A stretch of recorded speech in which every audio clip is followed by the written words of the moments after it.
안녕하세요. 지금부터 근로소득 연말정산, 근로소득부터 교육비까지 알아보도록 하겠습니다. 인적공제입니다. 대상자 선정 시 사문등록 메뉴에 가족사항 탭에 등록된 가족 중 연말정산 대상에 체크된 가족을 불러옵니다. 연말정산 대상에 체크된 가족이 무조건 기본공제에 자동 체크가 되는 것은 아니며 관계, 주민등록번호, 부양 여부, 장애 여부를 체크해야 기본공제, 장애인 등 인적공제 항목에 자동 체크됩니다. 잠시 사례를 보도록 하겠습니다. 연봉 7천만원 세대주 강희정님이고 배우자 공제를 받으며 20세 이하 자녀 3명 중 자녀 세액공제 대상자 1명, 70세 이상자이며 경로우대 및 장애인 추가공제 중복 적용되는 인원 1명, 부양가족 60세 이상 1명에 올해 출산 입양 공제 1명, 마지막으로 강도균님처럼 기본공제 인원은 아니지만 연말정산 대상자 1명입니다. 연말정산 부양가족 명세 탭에 이렇게 작성하시면 되겠습니다. 하단 인적공제 탭에 본인 포함 7명의 기본공제 대상자가 있으며 추가공제 탭에 부수적인 인원들이 계산됨을 확인할 수 있습니다. 주택공제 정보 탭에는 세대주 여부를 확인할 수 있습니다. 이를 정산명세에서 확인하게 되면 본인 150만원, 배우자 150만원, 부양가족 5명 750만원, 경로우대 장애인 각각 100만원, 200만원, 마지막으로 자녀 세액공제 15만원, 올해 출산 입양 셋째이므로 70만원, 총 1350만원의 소득공제와 85만원 세액공제 가능합니다. 연금보험료 공제입니다. 연말정산 자료 입력 메뉴에서 대상자 선정 시 간소화 파일의 PDF 자료를 읽는 것이 아닌 2022년 급여에서 공제된 국민연금, 국민연금 정산의 금액이 연말정산 자료 입력 메뉴에 자동 반영됩니다. 추가적인 내용을 입력해야 할 경우 국민연금 지역 항목에 추가 입력 가능합니다. 특별소득공제 보험료 공제입니다. 연금공제와 마찬가지로 연말정산 자료 입력 메뉴에서 대상자 선정 시 간소화 파일의 PDF 자료를 읽는 것이 아닌 2022년 급여에서 공제된 건강보험, 건강보험 정산, 노인장기 요양보험, 고용보험의 금액을 불러옵니다. 추가적으로 입력해야 할 경우 부양가족 명세 탭, 공제항목별 명세 탭을 더블클릭하여 건강지역, 고용지역에서 입력 가능합니다. 잠시 자료를 보겠습니다. 국민연금에 추가적으로 입력해야 할 경우 연말정산 자료 입력 메뉴 내에 정산자료 입력 탭, 국민연금 탭을 더블클릭하게 되면 국민연금 지역이라는 항목이 있습니다. 해당 항목에 금액을 입력해 주시면 되겠습니다. 마찬가지로 건강지역, 고용지역의 경우에는 부양가족 명세 탭, 공제항목별 명세 탭에 보험료 항목을 더블클릭하시어 건강지역, 고용지역에 금액을 입력하시면 되겠습니다. 입력된 금액은 정산자료 입력 탭의 보험료 항목에서 더블클릭하여 확인이 가능합니다.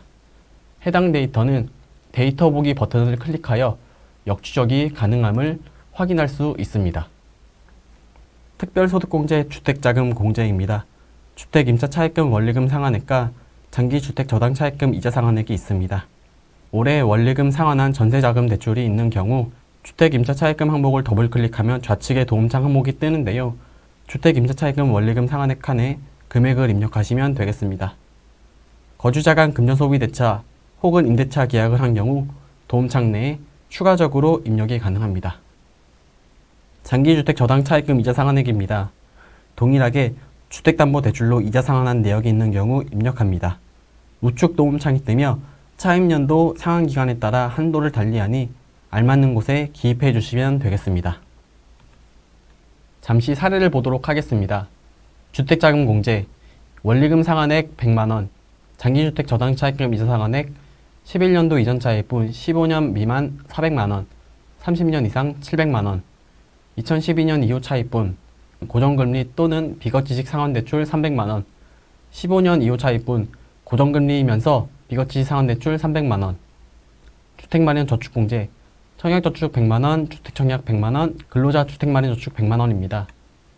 해당 케이스를 입력하게 되면 주택임차차입금 100만원 중 40%인 40만원 공제됨을 확인할 수 있으며 장기주택 저당차입금 이자 상환액의 경우 입력한 금액이 소득공제됨을 확인할 수 있습니다.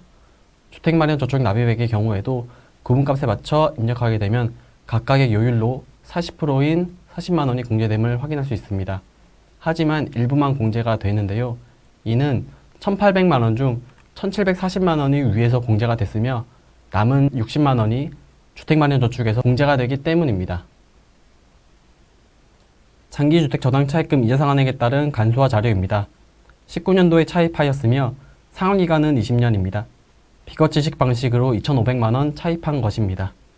이렇게 모든 자료가 있는 경우 문제없이 잘 읽어옵니다. 다만 해당 자료처럼 구분값이 0으로 나오는 경우가 있습니다. 이 경우 프로그램에서 알 수가 없기에 해당 부분은 근로자분께 직접 확인하시어 알맞는 항목에 기입해 주시면 되겠습니다. 주택임차차입금 원리금 상환액에 따른 간소화 자료입니다. 주택마련저축에 따른 간소화 자료입니다. 2월 기부금 항목입니다. 13년도 12월 31일 이전에 기부한 내역이며 세액공제가 아닌 소득공제 항목입니다. 기부연도 13년도의 경우 소득공제해주는 항목입니다. 그 밖에 소득공제 개인연금 저축입니다. 2000년 11월 31일 이전에 개인연금에 가입되어 있는 경우 40% 공제율로 72만 원 한도로 공제해주는 내용입니다. 이름이 비슷하다고 세액공제 탭의 연금계좌 불입액과 헷갈리시면 안됩니다. 반드시 2000년도 12월 말일자 이전 가입분입니다. 개인연금 저축 PDF 자료입니다. 계약 시작일자를 확인해 주시면 되겠습니다. 소기업 소상공인 공제부금입니다. 총급여 7천만 원 이하 법인 대표자가 가입하여 납부한 금액이 있는 경우 총급여액에 따라 500만 원, 400만 원, 300만 원 한도로 소득공제해주는 내용입니다. 입력된 금액은 정산자료 탭 39번 항목에 반영됩니다. 소기업 소상공인 공제부금 간소화 자료입니다. 주택마련저축 공제입니다. 주택임차차입금 원리금 상환액과 1차 한도로 묶이는 항목입니다. 별도 제약이 없기에 간소화 파일을 읽어오거나 해당 칸을 더블클릭하여 도움창 내에 구분값을 확인 후 입력합니다. 입력한 금액은 40% 공제율로 40번 항목에 반영됩니다. 투자조합 출자 등 공제입니다. 투자금 일부를 소득공제해주는 내용이고요. 이 부분의 경우 간소화 파일로 주지 않습니다. 근로자가 투자 확인서 혹은 출자 확인서 등을 받아와야 합니다. 도움창 내 조합, 벤처 중 구분값을 확인 후 입력하게 되면 해당 항목은 41번 항목 투자조합 출자 등으로 공제가 됩니다. 신용카드 등 소득공제입니다. 소득요건에 해당하는 배우자나 직계 좀비속이 사용한 카드를 공제해주는 내용입니다. 형제자매의 신용카드는 공제되지 않고요. 해당 부분의 경우 PDF 간소화 파일로 업로드하는 경우가 많으며 수기로 입력하는 경우는 많지 않습니다. 잠시 계산 사례를 보도록 하겠습니다. 총급여 4,800만 원이고요. 올해 신용카드 2,600만 원 사용했습니다. 전년도 신용카드는 2,000만 원, 전통시장의 경우는 200만 원 사용했습니다. 여기에서 신용카드, 현금영수증 각각 요율을 곱해서 계산된 값을 전액 공제해주는 내용은 아니고요.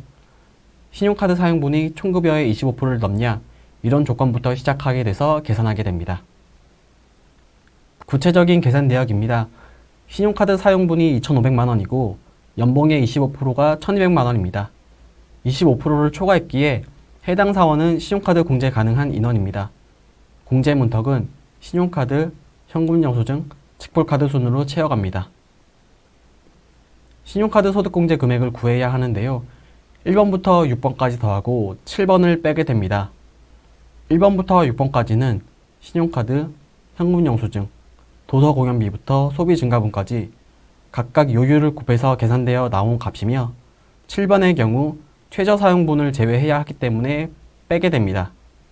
이때 최저사용액이 신용카드분보다 크기 때문에 아래와 같은 산식을 적용하게 됩니다. 신용카드 사용분의 15% 더하기 최저사용분 빼기 신용카드 사용분 한 거에 30%입니다. 이렇게 되면 569만 원이라는 공제 가능금을 알 수 있습니다. 하지만 여기서 다 공제해 주는 것은 아니고요. 공제 한도를 구하게 됩니다.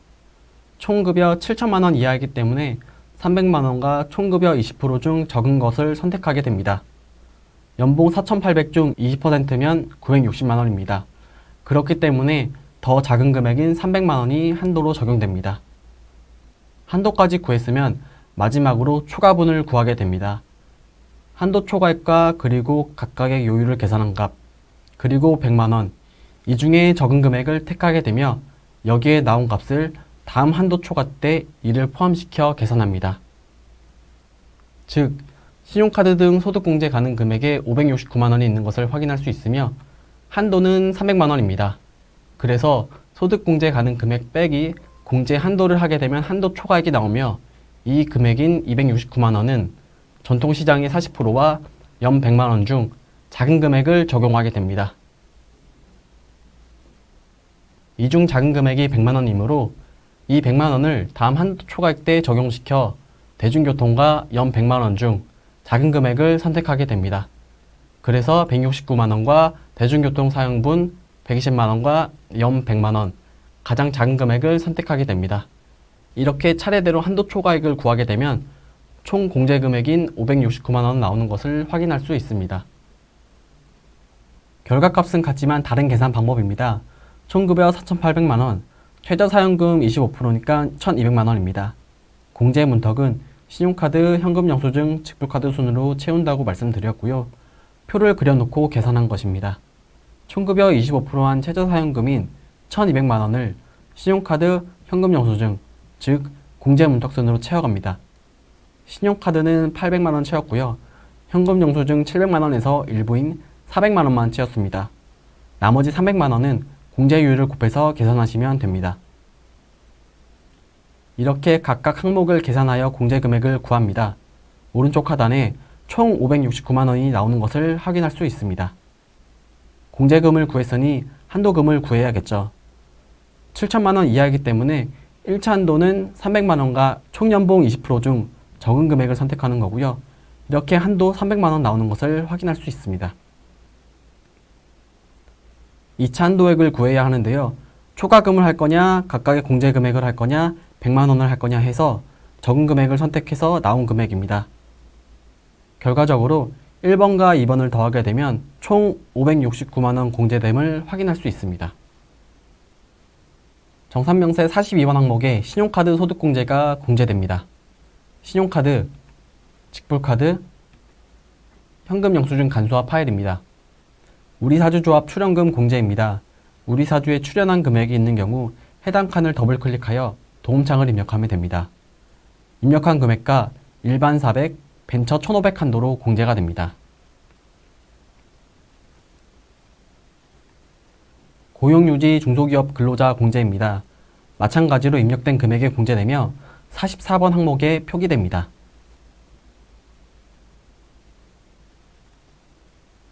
그 밖의 소득공제 장기집합 투자증권 저축입니다. 특정 기간 장기집합 투자증권에 가입한 경우 600만 원 한도로 40% 공제해주는 항목입니다. 장기집합을 선택하게 되면 45번 항목으로 반영되며 청년의 경우 46번 항목으로 반영됩니다. 이번에 신설된 청년형 장기집합 투자증권 저축입니다. 앞서 말씀드렸듯 정산명세 46번 항목으로 반영됨을 알 수 있습니다. 장기집합 투자증권 저축에 따른 간소화 파일입니다. 소득공제 종합한도 초과액입니다. 공제금액의 합계액이 2,500만 원을 초과하는 경우 초과하는 금액에 대해 없는 것으로 하여 공제액에서 제외한다는 내용입니다. 초과에도 합산되는 케이스가 있으니 확인해 주시기 바랍니다. 초과분에 대해서는 정산명세 탭 48번 항목에 반영됩니다. 외국인 근로자 세액 감면입니다. 해당 칸을 더블 클릭하여 도움창에서 입력된 세액이 감면됩니다. 입국 목적과 감면 기간에 따른 시작일과 종료일 입력이 필요한 경우 도움창 내에서 입력하면 됩니다. 세액 감면 조세 특례 제한법 54 제외입니다. 입력 방법은 좌측 감면 소득란을 더블 클릭하여 알맞는 비과세 코드를 선택하시면 됩니다. T30 성과 공유 경영 성과급 감면, T40 핵심 인력 성과 보상 기금 감면, T41 핵심인력 성과 보상 기금 감면 중견, T42 중소 청년 근로자 성과 보상 기금 감면, T43 중견 청년 근로 성과 보상 기금 감면. 해당 코드와 추가 입력란에 해당되는 금액을 입력합니다. 금액의 경우 감면 세율이 적용되어 자동 세액 계산될 것이며, 추가적으로 중소기업 성과 공유 등 세액 감면 내 도움창에서 감면 시작일과 감면 종료일을 입력하시면 됩니다. 세액 감면 조세특례 제한법 18의 3입니다. 내국인 우수 인력 국내 복귀 소득세입니다. 입력 방법은 이전과 동일합니다.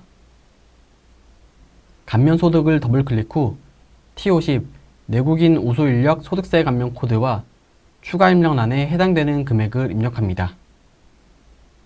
내국인 우수 인력 국내 복귀 세액 감면에 해당되는 경우 해당 도움창 내 감면 기간 시작일 종료일을 입력하면 됩니다. 조특법 30 중소기업 취업자 세액 감면입니다. 조특법에 따른 중소기업 취업자 세액 감면은 15세 이상 34세 이하 청년, 60세 이상인 사람, 경력단절 여성, 장애인의 경우 입사 연월에 따라 50%, 150만원 한도로 70%, 150만원 한도로 90%로 구분됩니다. 급여 계산 시 기존의 소득세가 공제되기에 해당 칸을 더블 클릭하여 관련 최종 정산된 금액을 확인할 수 있습니다. 정산되지 않은 경우 세액 계산 버튼을 누르시면 되겠습니다. 근로소득 공제입니다. 근로소득자라면 누구나 받는 공제 항목이며 프로그램에서는 자동 세액 계산됩니다. 산출세액 기준으로 계산되며 산출세액 130만원 이하는 산출세액의 55% 공제, 산출세액의 130만원을 초과한 경우 누진금인 71만 5천원 더하기 130만원 초과분의 30%가 계산됩니다. 아래 한도는 확인해 주시면 되겠습니다. 자녀세액 공제입니다. 공제 금액은 만 7세 이상 자녀에 대해 1명 15만원, 2명 30만원, 3명부터는 30만원씩 추가되는 항목이며 출산 입양 항목은 올해 출산 입양이니 당인연도 출산한 경우 첫째인지 둘째인지 구분값을 확인하시어 선택해 주시면 되겠습니다. 세액공제 연금계좌 항목입니다. 연금계좌 불이백란을 더블클릭하여 과학기술인 공제, 연금저축, IRP 등 알맞는 항목을 입력하게 되면 총급여 수준에 따라 15%, 12% 공제율을 적용하여 세액 감면해 줍니다. 해당 항목은 공제 순서 규정에 따라 후순위로 공제되는 점 참고 부탁드립니다. 특별세액공제 보장성 보험료입니다. 올해 납부한 보험료가 있는 경우 일반 12%, 장애인 15% 공제율을 적용하여 세액 감면해주는 내용입니다. 입력 방법은 부양가정 면세 탭 보험료란을 더블클릭하여 입력 가능하고 입력된 자료는 정산자료 입력 탭에서 보장성 보험료 납입액 란에서 확인 가능합니다. 의료비 공제입니다. 의료비 지급 명세서 탭을 작성해 주시면 되며 총급여 3%의 초과한 부분에 대해서만 공제되니 이 점 확인 부탁드립니다. 또한 실손의료보험금이 발생한 경우 해당 의료비 명세서 탭에서 실손의료보험금 항목에 금액을 입력하여 제외시켜 주시면 되겠습니다.